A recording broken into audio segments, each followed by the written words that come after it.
Hi, welcome back to the basement. I'm Steve Lewis. Today we present part two of my recent conversation with Jim Murphy, author of Becoming the Beach Boys 1961 through 1963. Before we get started, I wanted to mention there's a link below to Jim's website which you should check out. There's more information about the early Beach Boys there, things that didn't even make the book. And I wanted to remind viewers, if you're looking for this book, it can be ordered through McFarland Press. There's a link below to that as well. Using a promo code, you get a 40% discount now through November 28, 2022. Great opportunity to pick up this book at a very, very reasonable price. Now, let's resume our conversation with Jim Murphy.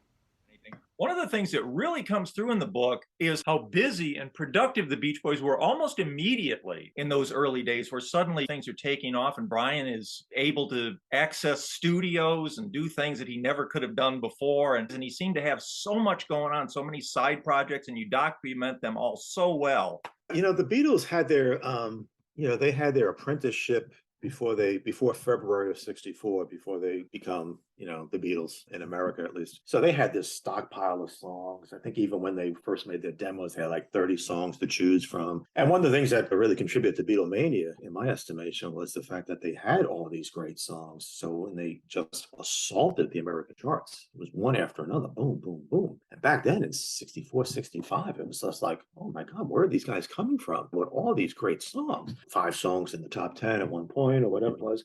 Whereas the Beach Boys were just the opposite. They had a scramble to fill their first album. So when their star hits, when Surfing becomes like a number 75 hit nationwide in Billboard, and they wind up on Capitol, and of course they've got Surfing Safari and 409 they had already written. So that becomes the Capitol single. But then they get on the pressure conveyor belt of like, okay, we need an album. And they knock out Surfing Safari in 3 sessions in August and September of '62, and they're scraping the barrels a little bit for some of the songs. Brian's writing with Gary Usher, he's writing with Mike Love. They do a couple of covers, a couple of instrumentals. And Mike Borchetta, who was a Capitol promotion guy, I talked to him. He was a really great guy to talk to as well. And he tells me the story of 10 Little Indians, the misstep of 10 Little Indians. When you look at the Surfing Safari album and you look at what they had in the can, of course, they had Surfer Girl, but Brian didn't want to release Surfer Girl just yet. I think he wasn't happy with the Hype Morgan version. He wanted to work on it and I think perfect it more, which was probably smart. So they go with 10 Little Indians. It was a bit of a misstep. It didn't really make sense. That was a cute song, but it didn't further their career. It stalls at, I think, like number 50. And Mike Borchetta told me that Brian was really shook by that. It was like, what are we going to do? And we had a decent hit with Surfing Safari, double-sided hit because 409 charted as well. And then 10 Little Indians was kind of an odd choice. Although when you look at the songs on Surfing Safari, what they had in the can, there's only a couple of contenders that might have been in that coveted follow-up spot. For my taste, Chug-a-Lug, might have been a good follow-up song, maybe, Yeah. but, this is all parlor game. Could have done worse, I guess. Yeah, right. Yeah. So that, why 10 Little Indians even went as far as it did is kind of interesting. Might have been the cool picture sleeve, which is very collectible now. And on the strength of Capitol promoting them as the number 1 surfing group in the country and the strength of Surfing Safari and 409. So anyway, they basically regroup and then they come up with Surfing USA, which is kind of an interesting story. Surfing USA is always spoken about so highly. It's part of their live show from that moment on, and it's a huge hit for them. Clearly, the music was heavily borrowed from Chuck Berry, Sweet Little 16. His music publisher, ARC, listens to Surfing USA on the radio and says, wait a second, that sounds like Sweet Little 16. And they begin the lawsuit. And the early pressings of Surfing USA is the writing credit is just Brian Wilson. Then later on, it's Brian and Chuck. And of course, the lyrics are attributed to Jimmy Bowles, Judy's brother Jimmy, who was a surfer and who came up with a lot of the surfing spots. And I used to joke with Judy that if anybody didn't get enough credit for Surfing USA, it was your brother. Yeah. It was your brother who certainly deserved a co-writing credit. Especially in this, when you hear these stories of, somebody changing a comma or a period in a song and getting a co-writing credit. Jimmy Bowles certainly deserved a co-writing credit. But Surfing USA takes off, and it's sort of the savior of their career in a sense. And around that time, of course, he's also writing Surf City, which he famously gifts to Jane and Dean, who finish it and have a number 1 song, thereby incurring the eternal wrath of Murray Wilson. Brian just had all this music just coming out of him, and I don't think he really sensed like ownership and money and hits. It was just music. It was just incredible how he found time to eat and sleep and do other things is just amazing. Yeah, it So really. many bands that he was working with and so much songs and production and good stuff. You listen to the Honey's productions even now, 60 years later. I mean, these are great, great records that he Mhm. produced for these people and other artists, that I go into in the book. But then they're off and running. By spring of 63, they're off and running. I always thought this too. I always thought like the Beach Boys, had they known, I guess, Brian's fragility, they should have protected him more. In other words, he kind of stumbles upon this great, great scheme, I think. Let me stay home. Let me write, arrange, produce, maybe even do the backing tracks. You guys go out on the road and promote the songs and do the concert appearances. When you come off the road, we'll go into the studio, we'll make an album and rinse and repeat. And that was I thought, a brilliant plan. So Brian says, like, I can't do it all, and justifiably so. It's like, let me stay home and do what I do best. And that's where the greatest second chance in rock and roll comes in. He calls up, hey, Al, you want to come back? Touring back then was really hard work. Mhm. They weren't traveling first class. They were driving. It was poorly laid out. I mean, they would drive 600 miles after one gig to get to the next city and then backtrack. And, it was just crazy the way they laid them out then. So a little bit of what happened probably was, like, hey, Brian, we're really busting our butts out here. And they come off the road and they want to have some rest and relaxation time. And maybe there was a little resentment of Brian for not going out on the road. Yeah. Like, hey, you're home, you're showering, and you're sleeping in your own bed, you're eating good meals, you're going into the studio, you're working with the wrecking crew and these ace musicians. You're not out there schlepping around like we are, Mhm. playing 3 sets a night and then driving 600 miles and sleeping in a hotel, eating rough food. So that might have created a little That tension makes too, I sense. think. Yeah. Yeah, but I do think it was a good plan. Every member of the band grew into their own creative period to different extents, but early on he was it. He was the Mhm. golden goose, so to speak, and I think they should have protected him more. One of the things I did want to ask about, and you kind of alluded to it too, was that the Beach Boys, more than just about anybody else who was deserving of the success that they had, seemed to have an incredibly short period of dues paying. Unlike the Beatles, who Mhm. were, years on the road developing material. And what do you attribute that to? I mean, I'm sure some of it was just location near Los Angeles and the recording industry, but Mhm. what are your thoughts on that?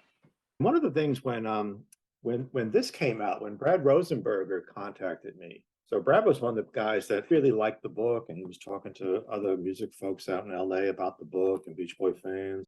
It inspired Brad to say, like, well, maybe all those Hype Morgan recordings can finally be released. There had been a set, a very, very good set actually, that Steve Hoffman had done, Lost and Found, that was basically, it's like a highlights version of this. Um, Exactly.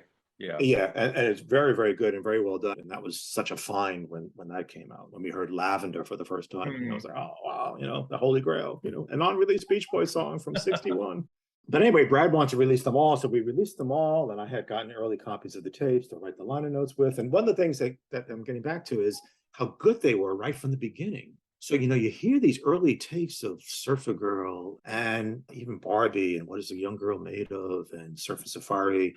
They were good. I mean, they were kids. In '61, Mike Love was 20. The other guys were like 14, Yeah. 15. I mean, they were kids, but how good they were. And even lyrically, Mike Love gets a lot of disrespect or whatever, but listen to those lyrics or read the lyrics to Surf, how good they are. And I do think Dennis probably had a hand in that and was uncredited, but that's just the way it was back then. But they were good at right out of the gate. So I think their first single on this little record label, Candix, with poor distribution, stalls at 75, but that's not bad for your first shot out of the gate. Yeah. And then after that, of course, Gary Usher basically introduces Brian to Chuck Britz at Western.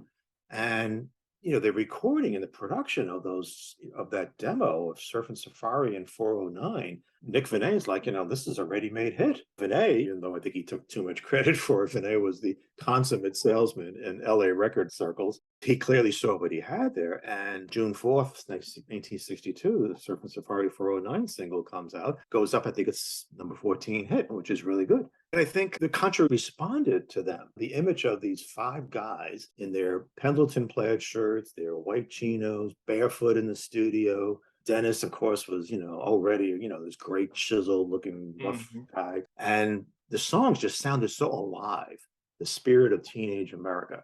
And Capitol was looking for something like that. The four freshmen were kind of on the downside of their peak. The Sure. four preps were always in a kind of a different category. They were looking for a young sound. They needed a young sound, and Capitol promoted them very, very well.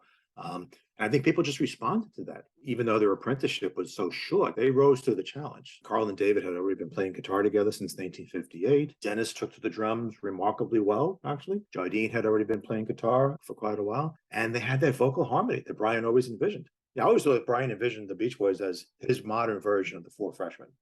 Right? I even think at one point he really saw the group as a quartet. It's going to be him, his two brothers, and his cousin. But then I think he realized he needed another voice. Dennis had a nice, warm voice, even on the early days, Little Miss America, very pleasant voice, and grew into a nice rock and roll voice. But I think early on, Brian had a hard time putting Dennis in the stack. And I think he realized Jardine fit beautifully. So Jardine, I think, was going to come back come hell or high water. I also suspect Murray may have wanted just a quartet. Murray maybe saw it as a family group. Three brothers and my nephew, my three sons and my nephew, and that was it. And that might have even played into when David Marks famously says, "I quit." And Murray says, "I'll hold you to it." Boy, what a costly mistake that was. But Brian brings Jardine back, I think, largely for two reasons. As a tour replacement, like we talked about, which worked very, very well. And Al has that great voice. Yeah. And at 80, he still does. He sounds terrific. He sounds fantastic. One thing I really want to know is there any chance that we could get a follow-up volume or two? I would love to see your 64 to 66 volume. I know that's a huge undertaking. Any chance we might see something like that?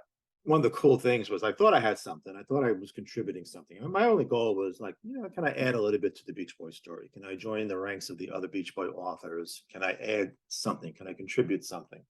And I think I did that. And I'm very happy and proud of that. And the response from people like you and people who like the Beach Boys, who appreciate them, who get it, who just know what they stood for and what they did, that's payment alone. But I did think at one point, well, I could do a series. I started outlining it in my head, pre-Pet Sounds, and then the Smile era, and then what I would call the Renaissance in the early 70s. Here's a couple of things. It took 8 years to write. It took a year to find a publisher. The rewards are having done it and hearing from folks like you. Those are the rewards. Yeah. And that's all I need, actually, because, life has been good to me. I'm a veterinarian. I'm very, very happy. I'm comfortable. So that's all I need. But to devote that much time is really kind of, it's like, oh boy. When I started writing this book, I had no idea what I was getting into. I just kept plugging away, looking for the proverbial light at the end of the tunnel. So as part of me would like to do it, I also feel, what could I add to the story? The Pet Sounds era and the Smile era has been really richly written about. So a lot of what I would write would probably come from secondary sources that I would heavily footnote, but I wouldn't be adding anything new. It would be deriving it from other people's work, and I'd be reprinting it or putting my own spin on it, perhaps, or whatever.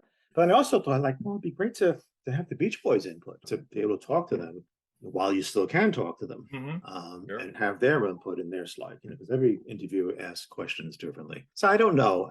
I probably, honestly, I probably don't see that happening, because it's such a mountain of work. And without the Beach Boys input and without their cooperation, I don't know if I would have the stamina for that, actually. Yeah, that's certainly understandable. I mean, I don't know how this was possible. I suppose it is because you didn't know what you were getting into. Yeah. But you've added so much to the story and unraveled stories that were way more complex than anybody had ever reported. To me, this is a huge service to pop culture history to have this stuff recorded, and the fact that you talked to these people while they were there to tell their stories. Yeah, I think that's very true. I mean, and I'm happy. I'm very proud of it. It's been one of the highlights of my life. And when I hear from fans who say, "Oh, I read your book, I loved it," that's just great. I mean, you can't put a price on that. What I was, laboring away in, those lonely nights, kind of. Yeah. It paid off. People enjoyed it. Well, and you're right. Years from now, long after I'm gone, and and the Beach Boys are gone, somewhere in some dusty old bookstore, somebody will find that book and say, "Oh, hey, somebody did document the early days of the Beach Boys. Somebody did talk to Judy Bowles, and the Hype Morgan story. And here's a picture of Hype Morgan. Nobody knew what Hype Morgan looked like." And when I used to read all those other Beach Boy books, as much as I love them, I would be like, "What does Hype Morgan look like? What does Dorinda Morgan look like? Surely there's got to be a photograph of him, right?" Yeah. Yeah. And I hounded Bruce Morgan, hounded him for years. Literally, I'm not being dramatic there. Years. Bruce, send me a picture of your parents. I want to put a picture of your parents in the book. Here's another. There were no early pictures of the Beach Boys. There were no pictures of the pre-David Marks, the Al Mhm. Jardine pre-David Marks Beach Boys. No photos of that. Right. Yeah. Bruce Morgan thought there was one. There's a whole nother story. We can talk about that another time, perhaps. I suspect maybe there was and it got lost, but it's never surfaced. And I Yeah. suspect it never will. This photo here, that came out of a yearbook. I drew a circle around Hawthorne, California, and I visited the yearbooks of every high school in that area where I thought they may have traveled to do a show. And that photo of them showed up in a high school yearbook. And Wow. I thought, that is just so cool. They are so young. They got their Pendleton shirts on. They've got their instruments. Never saw the picture before. That was a happy day in the Murphy home when I found that Oh, photo. good. Yeah, I brought out a couple of things. Let me just, just humor me here too. Sure. This is an acetate of your summer dream, right? So my theory is that the Beach Boys at one point were thinking of releasing Your Summer Dream as a Oh, single. wow. Yeah, so this is part of my collection. This was made in Chicago, so I'm not quite sure of the connection there. If they were on the road and they just made it in Chicago, or for some reason it got made in Chicago. I don't know why or how, but it's an acetate of Your Summer Dream. And I'm thinking, well, why did they put it on a 45 like that? Were they testing this at this point? Was this going to be a single? Yeah. So that's kind of intriguing for me Is it too. one-sided? Is there anything on It's the? one-sided, yeah. The other side is Okay. it's crossed off, and it's Okay. some other artist or whatever, but it's just one-sided, just one-sided. So that's Wow, kind of a cool piece. interesting. Here's another cool piece from my collection. These are jukebox strips Oh, for wow. surfing and luau. So I found these on an online auction, and I almost broke my wrist trying to hit the buy it now button.